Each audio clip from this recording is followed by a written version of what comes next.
While Vince McMahon doesn't seem like the crying type, the WWE's resident genetic jackhammer can get emotional at times, showing his feelings by shedding some tears. So, join us now as WrestleLamia looks at 12 times Vince McMahon got so emotional, he cried.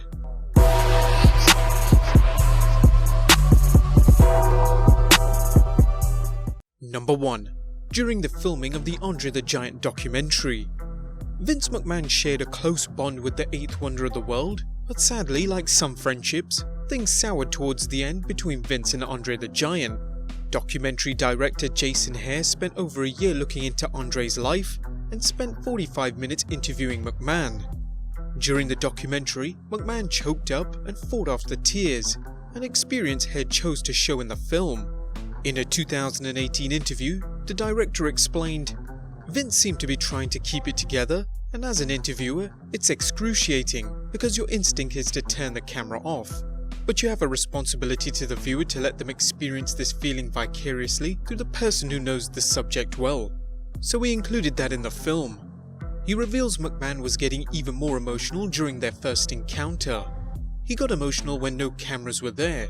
The first meeting I had with him, I mentioned that Andre had a really close relationship with his daughter, and he got pretty emotional there. Number 2. When Jerry the King Lawler gave him a special gift. Sometimes the best gifts are the ones a person makes for someone. In this case, Jerry the King Lawler utilized his considerable talents as an artist to show the WWE Kingpin how much he cared. As Jerry Lawler fans know, the once and future king of wrestling broke into the business by sending in cartoons of Memphis wrestlers to the local television station that carried wrestling. In 2018, the King recalled the gift and Vince's surprising reaction. "I can't tell you how many years ago it's been. I don't know where I got the idea from. But anyway, I did a big nice portrait for Vince. It was like a triple portrait, a portrait where Vince was in the middle, and on the left of Vince was his son Shane, and on the right of Vince was his father Vince Sr. And so I did this portrait, worked on it a long time. It really turned out great. A little bit later I saw Vince and I said, 'Vince, I've got something I want to give to you if you've got a minute.' So I had him come into my room there and I opened the portrait up, and he immediately looked at it and his hand came up and covered his mouth and he turned away like immediately. His hand came up, he turned away and walked over into a corner and he just stood there for maybe a couple of minutes and then he slowly came back and looked at the picture again. I think it brought tears to his eyes. I was shocked and then he hugged me and said how much it meant to him and all that sort of stuff.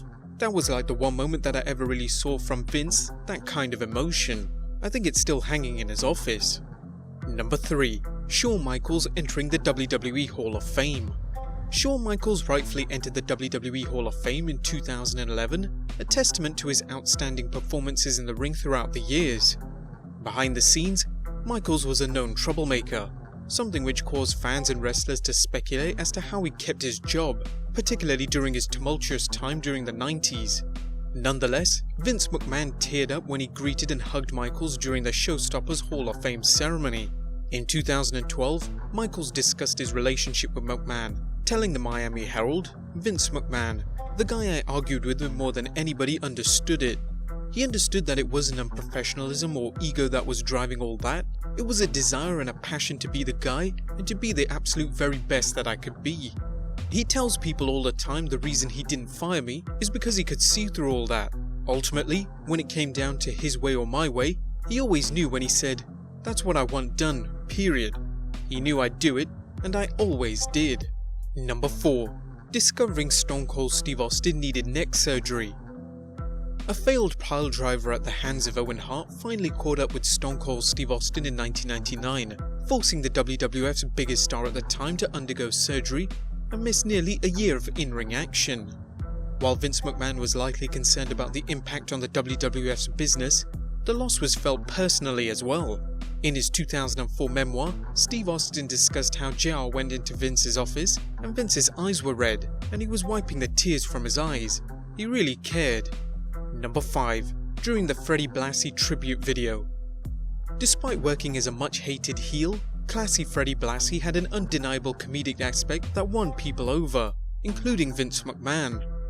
Blassie, a colourful character who was one of wrestling's earliest crossover stars, appeared in the Andy Kaufman film My Breakfast with Blassie and the song Pencil Neck Geek, as well as numerous humorous appearances with Vince McMahon on WWF's Tuesday Night Titans show. Though confined to his wheelchair in later years, Blassie served as an elder statesman, famously appearing in the stand-up hype video during the invasion angle. When Blassie died in 2003, the WWE aired a poignant tribute video to the legendary star. During the video, Vince's fondness showed through, and he remarked, "Even though there's a vast age difference, there's a tremendous camaraderie I have with classy Freddie Blassie, and I will miss that forever." Number 6. After Eddie Guerrero won the WWE Championship. Eddie Guerrero's WWE Championship win at No Way Out was an emotional moment for WWE fans, as well as the culmination of a long roadblock for Latino heat. Just a few years earlier, Guerrero's WWE career seemed finished thanks to his personal demons sabotaging his life. However, Eddie sobered up, proving he was ready to work through appearances on the indie circuit, and this led to the WWE giving him a second chance, one he put to good use. Vince McMahon was a huge fan of Guerrero's, and Eddie's rise to the main event affirmed McMahon's belief in the Latino superstar. Eddie's successful rehabilitation and in-ring comeback meant everything to Vince McMahon, as well as the entire WWE locker room, as seen backstage when Guerrero's colleagues applauded his win. During an episode of his podcast Something to Wrestle With, Bruce Pritchard recalled, "It was a standing ovation. There were hugs and tears all round. Vince was crying. He was very emotional because it was magical. Everyone believed that there was a happy ending." Number 7. The Eddie Guerrero Tribute Show. Vince McMahon shared a friendship with Eddie Guerrero that saw McMahon watch with admiration as Eddie conquered his personal demons to become one of the most popular WWE stars of the early 2000s. The highly charismatic Guerrero eventually became WWE Champion in 2004 and SmackDown's biggest superstar. Sadly, Guerrero's amazing second act was cut short when he died at the age of 38. The WWE aired tribute shows to Eddie on November 14th and November 18th episodes of Raw and SmackDown. During a tribute video, an emotional Vince McMahon fought back the tears as he talked of his recently deceased friend. Eddie loved to perform. There's one thing Eddie loved more than performing, and that was his family. Eddie was a good man, a damn good man. Number 8. During The Rock's birthday. Not every occasion where Vince McMahon cried was a sad one.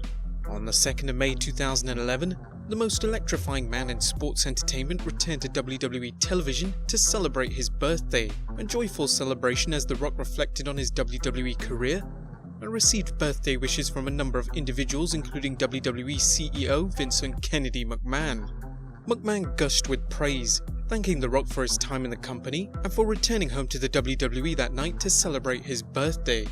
Although McMahon wasn't crying his eyes out, eagle-eyed fans could see him getting misty-eyed. Number 9. After Shane O'Mac's WrestleMania 32 performance.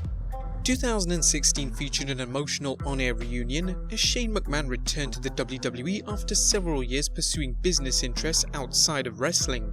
Shane O'Mac didn't waste any time, staking his claim for storyline control of Raw. Vince McMahon agreed to his son's demand on one condition: he defeat The Undertaker in a Hell in a Cell match at WrestleMania 32. The brutal match saw Shane miss a jump off the top of the cell, plowing through an announcer's table and being stretchered out after dropping the match to the Phenom. Backstage, Vince McMahon greeted his son. Papa Vince began to tear up, undeniably proud at his son's performance and his contribution to the legacy of the Showcase of the Immortals. Number 10. Linda McMahon's concession speech. While Linda McMahon is currently serving as administrator for WWE Hall of Famer and US President Trump's Small Business Administration, her political aspirations date back to 2 campaigns for the United States Senate. Linda, who battled her husband in WWE storylines and even took a piledriver from the Big Red Machine Kane, faced an even more daunting task when she entered Senate races in 2010 and 2012.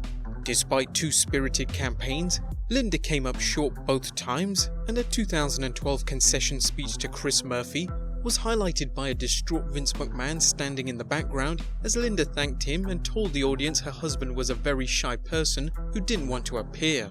One can only wonder what was going through Vinnie Mac's head as he watched Linda throw in the towel. Number 11. During the Chris Benoit tribute. Although there is some question whether Vince McMahon knew Chris Benoit took his family's life when the WWE aired a tribute program to him on the 25th June 2007, a teary-eyed Vince opened the show to announce Benoit's unexpected loss before some of Benoit's best matches aired. Just a day later, an angry McMahon would appear on ECW to announce, "Last night on Monday Night Raw, the WWE presented a tribute show recognizing the career of Chris Benoit." However, 26 hours later, the facts of this horrific tragedy are now apparent. Therefore, other than my comments, there will be no mention of Mr. Benoit's name tonight. On the contrary, tonight's show will be dedicated to everyone who has been affected by this terrible incident. This evening marks the first step of the healing process. Tonight, WWE performers will do what they do better than anyone else in the world: entertain you. And number 12, The Ultimate Warrior's Tribute Show. As we've seen, Vince McMahon has had some heated moments with his top stars, a situation exemplified by the hot and cold relationship between McMahon and the Ultimate Warrior. After the WWE released its The Self-Destruction of the Ultimate Warrior DVD, few fans expected the Warrior to ever patch things up with the WWE. Inexplicably, that happened in 2013 when the two made peace. In 2014, the Ultimate Warrior was inducted into the WWE Hall of Fame, appearing at WrestleLamia 30 and the next night on Raw, where he gave an emotional speech. The wrestling world was shocked when they learned that the Warrior was no longer with us. McMahon, an avid bodybuilder like the Warrior, had once been close friends with him, and the reconciliation promised a chance to enjoy each other's friendship again. As shown in the WWE Network's Ultimate Warrior documentary, Vince McMahon was beyond devastated, and the camera captures the WWE chairman with tears in his eyes. Well guys, there you have it, 12 emotional moments where Vince McMahon cried. Be sure to leave your comments down below, subscribe if you haven't already, and I'll see you next time with some more wrestling content.